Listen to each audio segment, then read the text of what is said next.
Hey all, today we're looking at the ANR Design OWB kydex holster for the new FN High Power. Let's get into it.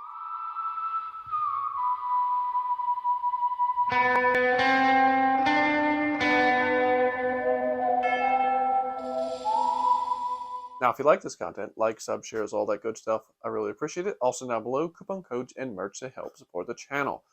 So this review is going to be not necessarily negative, but very complicated and back and forth. And I'm going to try and get through it quickly. I apologize if it rambles a little bit. I do recommend watching the whole thing. Everybody always says that, but this is one of those reviews that really is going to go back and forth.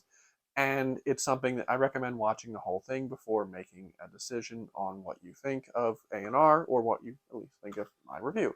So, what this is this is a kydex OWB style holster for the new High Power. The new High Power made by FN is very limited in holsters. It's only been out for a couple years, but holster selection is basically ANR making an OWB and an IWB style kydex holster, and then DeSantis made an OWB holster that's only available on the FN website.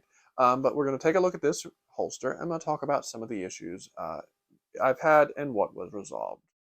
All right, so I'm going to talk about craftsmanship, and then towards the end of that is when I'm going to kind of go off the rails a little bit into my back and forth of what had happened and what the issue was and all that and how it was resolved. If you want to skip all that, just skip ahead till I'm standing back in front of the camera, and you can avoid all that.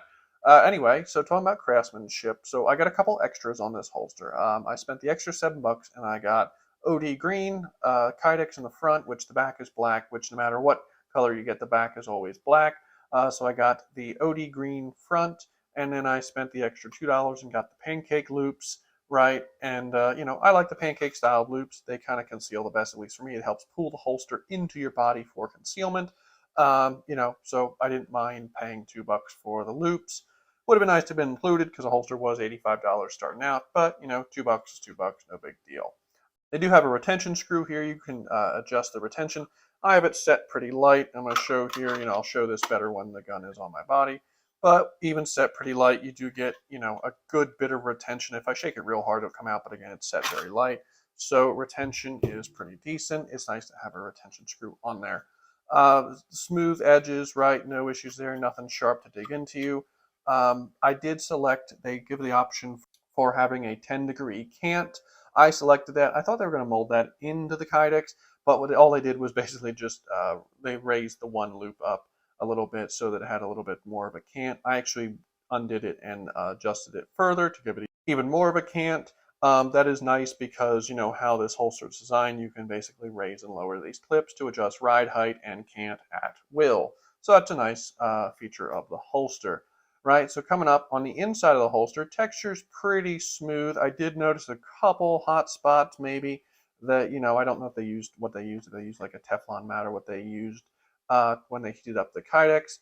But I did notice, I've only carried the holster a little bit, but I did notice, you can see here where it's just a little bit wear. No big deal. Again, it's a carry gun, to be expected that there's going to be wear on the holster.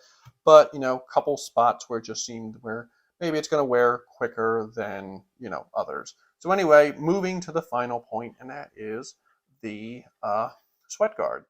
Now I'm going to start by putting a picture up of what the original sweat guard length looked like. For me, it was just cut a little bit too low. It ended up that the hammer was exposed, the rear sight was exposed, and part of the safety was exposed. And the safety was actually happening, it happened a couple times when I went and was holstering the gun, is it would catch at just the right point, and you'd get a little pinching from the safety sliding to the kydex. It'd pinch your skin a little bit.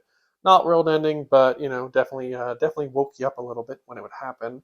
And so I reached out to ANR Design, and I was like, hey, is this how this holster is supposed to be designed? Obviously, each holster is specifically designed for a gun. I'm a little surprised that the sweat guard is kind of low on a gun that is designed to be carried cocked and locked, designed to be carried hammer cocked back, single action only gun. They basically responded back saying, yep, this is how it's supposed to be. The holsters are CNC machines, so they're all the same.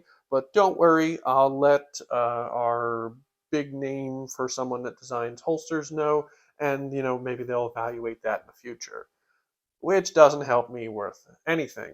That's when I kind of sent a little bit of an irritated response back saying, one, the holster was $85. the clips were +2, the kydex was +5, and I paid all that money, basically like $100. And your website, you had a couple different options you had to select. One of them was a warranty. So if you want any kind of warranty past 30 days, you had to pay an additional $15. And that kind of annoys me because, again, made in USA, companies should take pride and stand behind their products, and you shouldn't have to. You shouldn't be charging an additional $15 on top of already basically paying $100 by the time you get done with shipping and everything, just to stand behind the product longer than 30 days. So as far as the sweat guard is concerned, there was no option to select the sweat guard length. There's a lot of kydex companies that will allow you to select sweat guard length. There was no pictures on your website showing the sweat guard length or the holster at all in general. They basically just have a generic single picture up on their website of one of the holsters, just the front. I don't even think they might have the back, but I don't remember. And so there's no way of me knowing what I'm getting. I basically bought a $100 holster, including shipping, sight unseen, and now I'm basically stuck with this holster. After I sent my, kind of ranty email, they responded back saying that they value their customers, as a small business, offering to basically to send me a label, and that they would take the holster back and see about lengthening the sweat guard. I agreed because, there's, again, as I said in the beginning of the video, there's not many options for a high power holster right now, unfortunately. So I sent the holster back in, and they asked for basically pictures of me to draw like a line on the picture of the holster to show where I'd like the sweat guard to ride up to. And what I did was I sent them that, and then I sent them some pictures of another holster I had that had a higher sweat guard to kind of give an idea of what I was looking for. Took them about 2 weeks, and then they sent me this back. So here's what I have. And now that I've done my little rant and gone off into the weeds about it, I am going to continue talking about craftsmanship. So holstering the gun, this is what the sweat guard is. I actually kind of put a line up about here, and again, I'll probably put the picture in showing the line I sent. But they did just kind of bring it up. Instead of bringing it up like an inch, then they brought it up like a ½ inch. The hammer is still exposed, but the safety is covered. And the holster does still retain the fact that if you want to carry the safety down or up, it fits in no problem. So that is what they did. That is basically what, this is a higher sweat guard than you would normally get. But that's what I got. Now let's go to see how it fits. All right, so we're at everybody's favorite camera angle, crotch cam, and I'm wearing the holster at about 330. And I want to say, usually if I would carry this on my belt, which is a shirt, I'd probably use a Hawaiian shirt just because they do an amazing job of concealing a holster. With just a t-shirt, it does kind of print a little bit. You can kind of see that the shirt's hanging off the gun. Maybe if I had a little bit looser fitting shirt, it'd be a little bit better. But it conceals okay, not amazing. Again, I'd probably be wearing a Hawaiian shirt when I go out with this. But for just a t-shirt test, it does okay. All right, now as far as drawing, I can get a full firing grip on the gun without issue. Full firing grip, pop the gun up, really nice and easy. Retention on this is pretty good, so you can hear it click back in, and I can adjust it. I've got it set really light just because that's the way I like it. But pop it out, no problem. Holsters, one hand, no issue at all. So rides pretty nice on the belt. It's pretty comfortable on the belt. The holster is, I don't know if I mentioned this, but it's a little bit curved. They have the corners here kind of curved around to help conceal around your body and hug your body for a tighter fit. So overall, pretty good. Okay, so my final thoughts on the ANR Design OWB kydex holster for the new FN High Power. They're kind of mixed. Look, craftsmanship, it was okay. Some of the inside of the holster could be a little bit smoother. Customer service was absolutely appalling.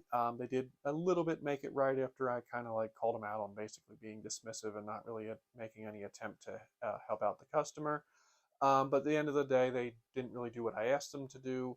And a little bit disappointing only because when you go on their website, they have this one page, and I'll stick it up, but basically goes on about making the holster the way you want it and, not compromising, the usual generic whatever. And for a company that can't even add, an inch to a sweat guard, I would maybe take that down. But hey, it's their website, not mine.